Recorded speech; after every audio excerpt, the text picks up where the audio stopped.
પંચમહાલ જિલ્લામાં ચોમાસાની ઋતુ દરમિયાન રહસ્યમય વાયરસના કારણે 3 બાળકોના મોત થતાં આરોગ્ય તંત્ર હરકતમાં. ગોધરા શહેરા અને હાલોલ પંથકમાં ઘટનાઓ બની, જેમાં એક બાળક હજુ સારવાર હેઠળ છે. જિલ્લા આરોગ્ય વિભાગે મોતનું ચોક્કસ કારણ શોધવાની તપાસ શરૂ કરી છે, પરંતુ ચાંદીપુરમ સહિત 5 ટેસ્ટના રિપોર્ટ નેગેટિવ આવ્યા છે.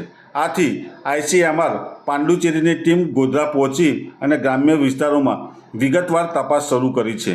ગત વર્ષે પણ ચોમાસા બાદ ચાંદીપુર વાયરસના કારણે 7 બાળકોના મોત થયા હતા, જે આ વખતની આ ઘટનાને વધુ ગંભીર બનાવી છે. આરોગ્ય વિભાગે લોકોને સાવચેત રહેવા અને લક્ષણો દેખાય તો તાત્કાલિક સારવાર લેવા અપીલ કરી છે. નમસ્કાર. આપણે આપ સૌ જાણો છો કે પંચમહાલના આજુબાજુ જિલ્લામાં વરસાદી સિઝન ચાલુ થાય એ પહેલાં અને વરસાદી સિઝન સ્ટાર્ટ થાય એટલે વાતાવરણને કારણે ઘણી વખત વાયરલ એન્કેફેલાઇટિસના કેસો જોવા મળે છે. અને એમાંથી ભૂતકાળમાં ખાસ કરીને ચાંદીપુરમ વાયરસના અસરના કારણના કેસો જોવા મળેલા હતા. આ વખતે પણ લગભગ હાલમાં પંચમહાલ જિલ્લામાં છેલ્લા 7 થી 8 દિવસમાં 4 કેસો સસ્પેક્ટેડ વાયરલ એન્કેફેલાઇટિસના મળેલ છે. એમાંથી 4 કેસોનું જે તપાસ થઈ એમાં 3 કેસોનું રિઝલ્ટ આવી ગયું છે. એમાં ખાસ કરીને ચાંદીપુરમ વાયરસ, બીજા 5 વાયરસ માટે તપાસ કરતાં એ નેગેટિવ આવ્યા છે એના સેમ્પલ. હાલમાં એક પેશન્ટ જે છે બેટિયા ગામનું, એ વડોદરા SSGમાં દાખલ છે અને એની સારવાર ચાલી રહી છે. 3 પેશન્ટ માંથી એક ડોકવા ગામનું હતું, શહેરા તાલુકાનું, એક ખજૂરી ગામનું હતું, ગોધરા તાલુકાનું, એક જાંબુડી હાલોલ તાલુકાનું હતું. અને ખાસ કરીને 15 વર્ષથી નીચેના બાળકોને આ અફેક્ટ થાય છે અને રોગ ગંભીર રોગ હોય છે.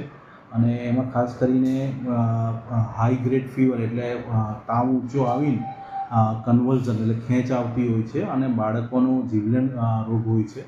અને એના કારણે ઘણી વખત બાળકોના જીવ પણ ગુમાવવા પડે છે. આરોગ્ય શાખાએ આના અગમચેતીના ભાગરૂપે ગામે ગામ ડસ્ટિંગની એની કાર્યવાહી કરાવેલી હતી. તેમજ હાલમાં ICMRની ટીમ આવી છે. એમાંથી પોંડેચેરીની ટીમ આવી રિસર્ચ સાયન્ટિસ્ટ પણ આવ્યા છે. એમાં ખાસ કરીને એ લોકો જે આ રોગનો ફેલાવો કરતો વેક્ટર સેન્ટ ફ્લાય એનો સ્ટડી કરી રહ્યા છે. જે હ્યુમન બોડીમાં જે વાયરલ લોડ હોય છે એનો સ્ટડી કરી રહ્યા છે.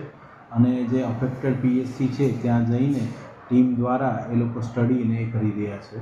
તેમજ અહીંયા ખાસ કરીને સ્ટેટ કક્ષાએથી અમારા સર આવ્યા છે અને એ લોકો આપણી જે ગોધરા સિવિલ હોસ્પિટલ છે એમાં પીડિયાટ્રિક વિભાગ છે, એમાં ખાસ કરીને બધી જ સુવિધાઓ ઉપલબ્ધ કરી છે. ડાયગ્નોસ્ટિક સેવાઓ મળી જાય, બ્લડ સેમ્પલ કલેક્શન થઈ જાય, વેન્ટિલેટરની સેવાઓ મળી જાય અને બાળકને અહીંયા જ બધી સેવાઓ મળી જાય એ રીતનું આખું તંત્ર કર્યું છે. આરોગ્ય તંત્ર તરફથી ફીવરના કેસો ખાસ કરીને અલર્ટ મોડ પર મળે અને અર્લી ડાયગ્નોસિસ ફોર્મ ટ્રીટમેન્ટ તરીકે જેટલા પણ બાળકો હાઈગ્રેડ ફીવર કે એના હોય તો એને સારવાર અપાવવા માટેની કાર્યવાહી કરે છે.